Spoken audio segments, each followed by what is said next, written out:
Isang malaking panganib ngayon ang kinakaharap ng bansang Israel na tinaguriang bayan ng Diyos. Ang mga higanting bansa, ang China at Russia ay nagsalita na at kanilang kinukundina, tinutuligsa ang ginagawa ngayon ng bansang Israel laban po sa Iran.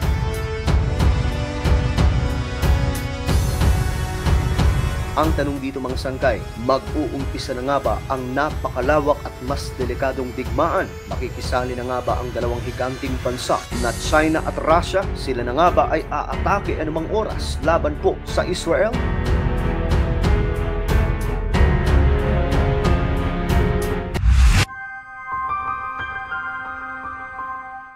Hello, what's up mga sangkay? This is me. I'm back for another vlog today. Huwag niyo pong kailibutan na i-subscribe yung ating YouTube channel, click ang bell at i-click niyo po yung all. Sa mga nanonood po sa Facebook, i-follow niyo po yung ating Facebook page. So today mga sangkay, pag-uusapan po natin ang napakatindig topic na pinag-uusapan po ngayon sa buong mundo. Ang nagaganap na kaguluhan ngayon dyan sa Middle East na maging ang mga Christian communities, kagaya po ng mga pastor, mga ministro, mga nag-aaral ng salita ng Diyos ay naaalarma patungkol po sa isang malaking propesiya na maaaring maganap at any moment. At ngayon mga sangkay, ang China at Russia na nga ba ay lulusob sa Israel anumang oras?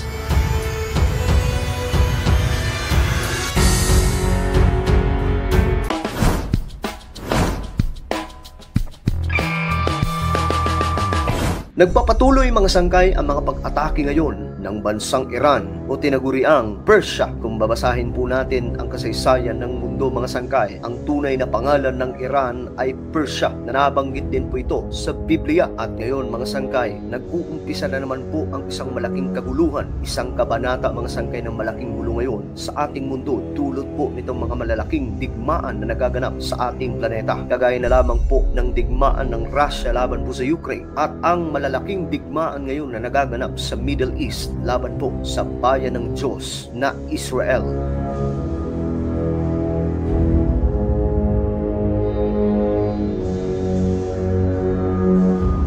Sa nangyayaring mga pag-atake ng parehas na puwersa, bansa ng Iran at bansa ng Israel, kinukundi na mga sangkay ng Russian President na si Vladimir Putin at kasama po ng kanyang kaibigan, ang Chinese President na si Xi Jinping. Ang dalawang makapangyarihang tao ngayon sa ating mundo strongly condemn Israeli attacks laban po sa Iran ayon po sa kanilang pag-uusap mga sangkay. Maliban sa dalawang higanting bansang ito, mayroon din pong Amerika na pansamantala mga sangkay, wala pa pong malinaw na desisyon kung sila nga ba ay sasama sa digmaan na ito. Pero mga sangkay, isa pong malaking panganib ang posibleng mangyari kung makikisali ang bansang Amerika sa digmaang ito. Posibleng magkaroon mga sangkay ng all-out nuclear war ang mga malalaking bansa tulad ng Russia, China, Amerika at ang bansang Israel.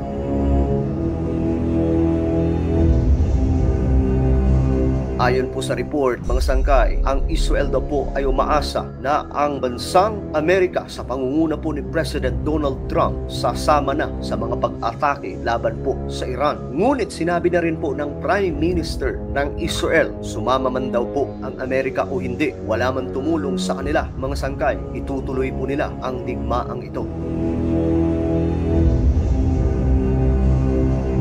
Para po sa inyong kaalaman, ang digmaan na ito ay matagal na pong nangyayari. Kung babasahin po natin ang Biblia mga sangkay, ang Israel ay napapalibutan palagi ng napakaraming kalaban. If you remember mga sangkay, mula po kay Haring Saul papunta kay Haring David, malala po ang nangyari mga digmaan mga sangkay sa paligid ng Israel. Natigil lamang po yan mga sangkay sa panahon po ni King Solomon. Ngunit pagkatapos ng pamumuno ni King Solomon, nagkawatak-watak ang Israel at nagkasakop-sakop ng maraming imperyo. Kasama na po dyan mga sangkay ang Persian Empire na ngayon ay ang Iran. Kung kaya't mga sangkay, itong nangyayaring digmaan ngayon sa paligid ng Israel, matagal na po yan nangyayari. Nagkataon lamang na nasa modernong panahon na po tayo mga sangkay at ibang klase ng kagamitang pandigma ang ginagamit.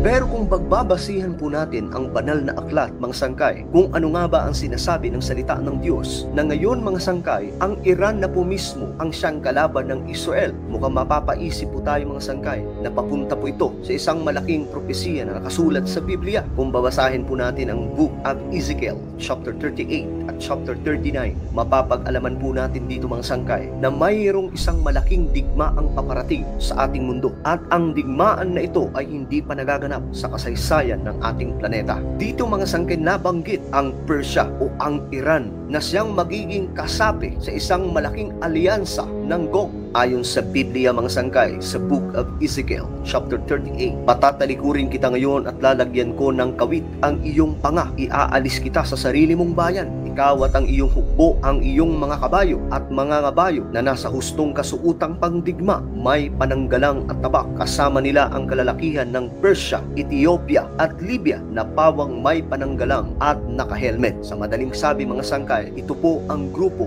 ng mga mandirigma na papalibot po sa bansang Israel. Ito po ay hindi pa nangyayari, mga sangkay. Ngunit hindi lamang po Persia, Ethiopia at Libya ang magiging kasama nila, mga sangkay. Ayon po sa Ezekiel chapter 38 verse 6, kasama rin ang Gomer, pati ang kanyang hukbo, at ang Bet Togarma hanggang sa Tulong Hilaga, pati ang buong hukbo nito, at ang kalalakihan ng marami pang bansa. Natukoy po dito ang maraming mga bansa, mga sangkay, na papalibot sa bansang Israel sa paparating na panahon. Kung kaya't hindi po nagbibiro ang Biblia patungkol po sa mga propesiya na nakasulat sa banal na aklat. Lahat ng mga bagay o lahat ng mga nangyayari ngayon sa ating mundo nakabase lamang po sa kung ano ang nakasulat sa Biblia.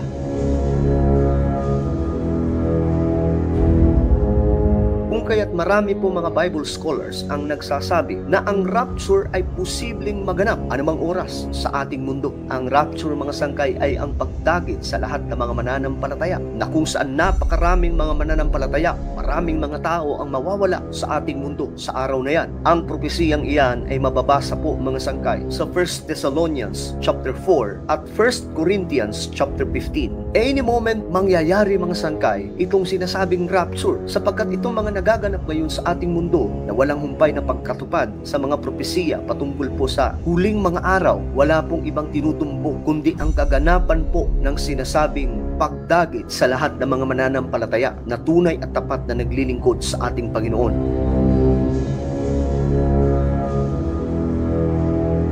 Kaya tayo, mga sangkay, na naglilingkod sa ating Panginoong Diyos, siguraduhin po natin na ang ating pananampalataya ay sure ball, na anumang oras maganap ang rapture, tayo po ay makakasama, sapagkat naniniwala po ang marami ngayon na mga nananaliksik sa salita ng Diyos na hindi na po dadanas ang church sa 7 years tribulation na magaganap sa ating mundo, na kung saan dito nga rin po sa 7 years tribulation magaganap ang isang napakalaking digmaan. Sa dulo ng propesiya ng 7 years tribulation, mangyayari ang napakalaking digmaan laban po sa Israel. Papalibutan lang naman ng Israel ng napakaraming mga bansa, at ang mga hukbo na papalibot sa Israel, mga sangkay, ayon po sa Biblia, hindi po mabilang, kasindami daw po ng buhangin. Kung kaya't kahit po gaano ka-high-tech ang gagamitan ng Israel na pandigma, sila man po ay may Iron Dome, David Sling, Iron Beam, laser, hindi pa rin po ito uubra kung ang napakaraming mga bansa ay papalibot na po sa kanila. Subalit yan po ay mangyayari sapagkat kalooban po yan ng Panginoon. Dahil sa araw na yan,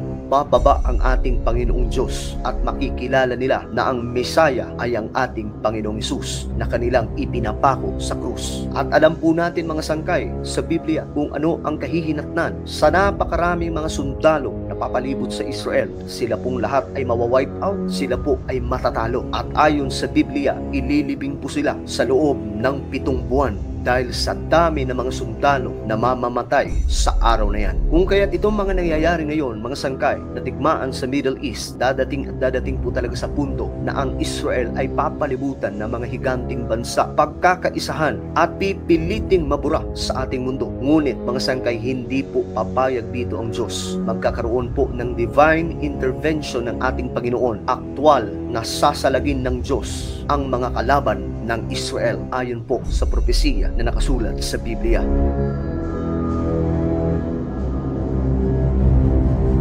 Ano po ang inyong opinion sa ating napag-usapan ngayon? Comment down below. Huwag niyo pong kalilimutan na i-subscribe yung ating YouTube channel.